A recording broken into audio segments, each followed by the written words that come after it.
Oh, good morning. Tired. So we're up here in the mountains at a cabin, kinda. We're in Townsend, right outside the park. And whenever I come to a cabin like this, I always bring some trail cameras to put them out for wildlife or anything else I can gather. And so I'm going to get my trail cameras. It's the checkout day. And I noticed this morning that Steve had put out a video about trail cameras, and we've not coordinated or talked about that at all. So I thought it'd be interesting to see what experience tells us, and what we learn from experience, and if I learned the same things that Steve's learned. Now, behind our cabin, you can see here, there's a drainage in the dry creek bed, and again, a really nice game trail, so that's where I put the cameras. As I figured if there's any bears or bobcats or any other things like Sasquatch coming up through here, and this would be how they get into this area here. And there's, this is a neighborhood of cabins, so to speak. We like to come up here and get away for the weekend. So since I seem to have the ability to draw these things in, I put cameras out just in case. You never know.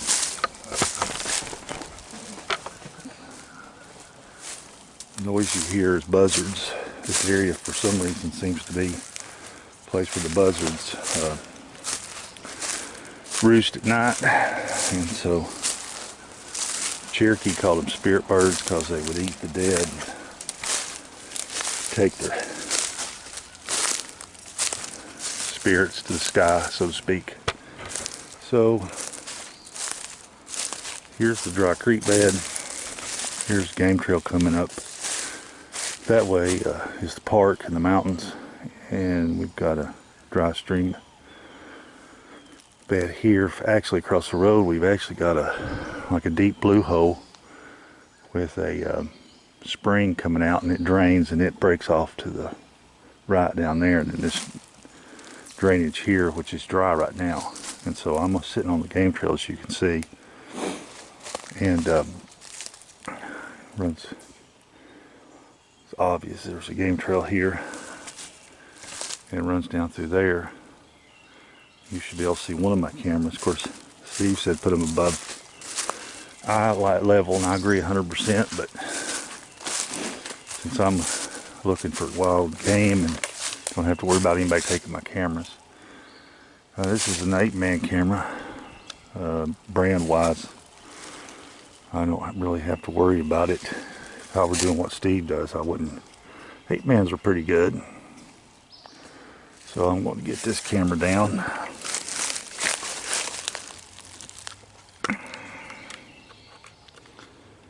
Cameras are a pain in the butt, to be honest with you.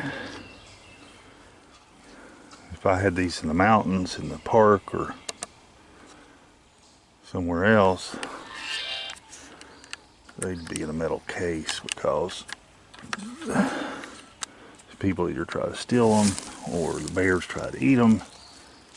Even higher on the tree, the bears will eventually find them. And I'm going to put this one down. You can see that's a pretty good, well worn trail. Goes right up here beside. It looks like an old roadbed, to be honest. So there's one. I had one watching the trail coming that way, and I had one watching crossing over here. You can see here, that one's about 8 foot up.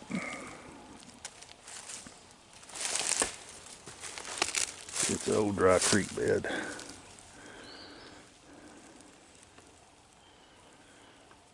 There's houses over there. It's obvious the trail comes down, crosses. So, go get this one. These are Little baby ones that I ordered online cheap, but you know.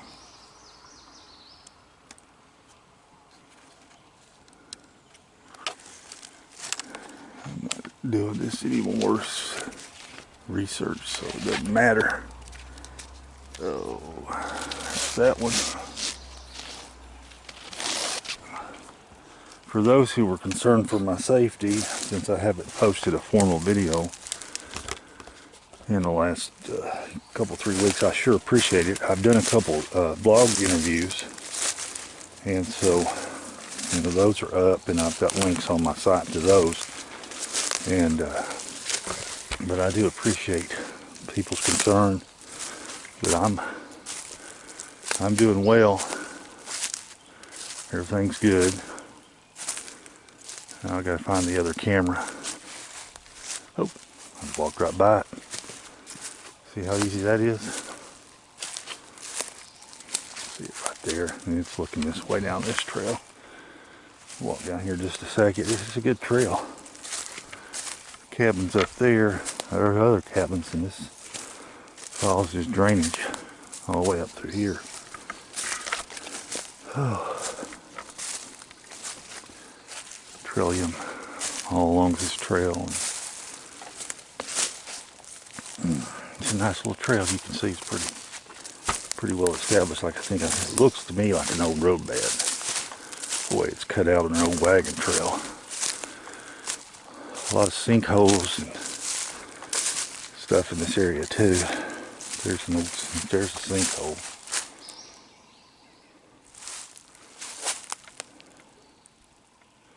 But you can see I'm going down here to this tree that's falling across the trail.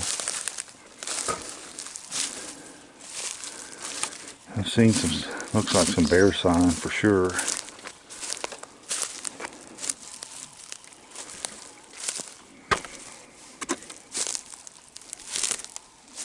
Try to stay away from there's some wildflowers. They've all bloomed out now. Thank you, coronavirus crap. Didn't get a chance to see a lot of it. Missed our lady slippers this year because of it. But yeah, there are a whole bunch of feathers in here from where the big old road. That's a big old hemlock right there. You can hear you can see this goes on down. There's a squirrel. Squirrel. And you can see how this would sneak something into the neighborhood. Or these cabins, and like I said, the park's less than a mile that way.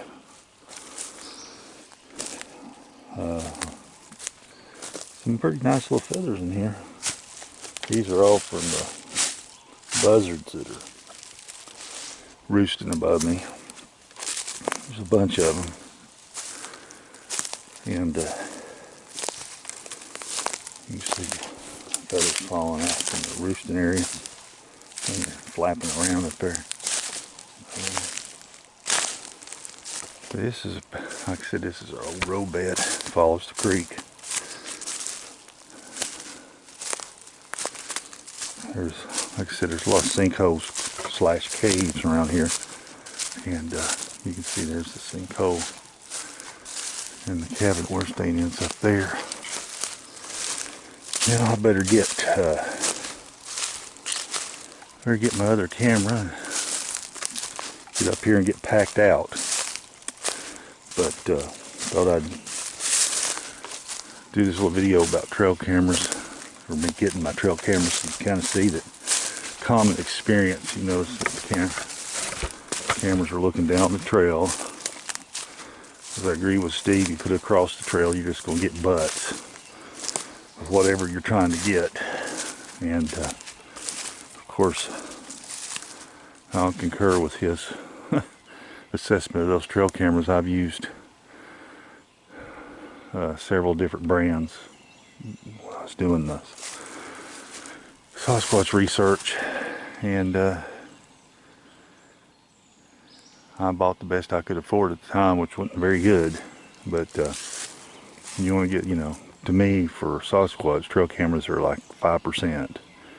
If you put them up, if you're actually going to do it, you need to do a camera watching the camera watching the camera, because that's the only way you're going to possibly get something. And you make a camera fence, and then they'll just, usually when they see the camera fence, they'll go in and disable or mess with some of them. You might get something. I've got, like I said, I got one lick in the camera and one sticking his eye in the camera, and silly stuff. They're smart and they like to do silly stuff, but they will run cameras down the tree. I used to put my cameras in I made steel cases and then cable locked them onto the tree. And at one time, all I could figure is I must have busted one, because the steel cable, the box was run down to the base of the tree, and the case had been ripped open. And these were, I would buy lock boxes, cash box, and so I'd use those, and I'd take and cut a hole in them and fill them. I'd kind of set them up to put my trail cameras in, and this thing was ripped open, lock broken, and the camera gone. So I kind of figured on that case I probably got him pretty good. I fooled him, got him, and it realized, hey, I gotta take this camera. So it kind of broke some rules, and he went ahead and busted the camera case open and took the camera with him. So it happens. But thought it was interesting that, you see that one's above eye level. That's about 8 feet tall, and that's where up. But the other ones, if I was doing Sasquatch research, I'd probably have it about up there, even higher. You can see I put a little stick in there to push it down towards so it aim down. So if a bear or bobcat, there's supposed to be a lot of bobcat in this area, so I was hoping to get a bobcat. Maybe we'll see when I take them in, because I just put the cameras out when I first get here, and I don't come back down in here wild game. That way, I don't stink it up too bad, and hopefully get something on camera. So we'll see. I just thought that'd be an interesting little video, and I appreciate everybody's concern, and I'm doing well. We just took a weekend to get away from it all, and just kind of relax this weekend. We're getting ready to head back to the world, but hope everybody has a good week, and we'll talk to you later. For now, I'll see you later.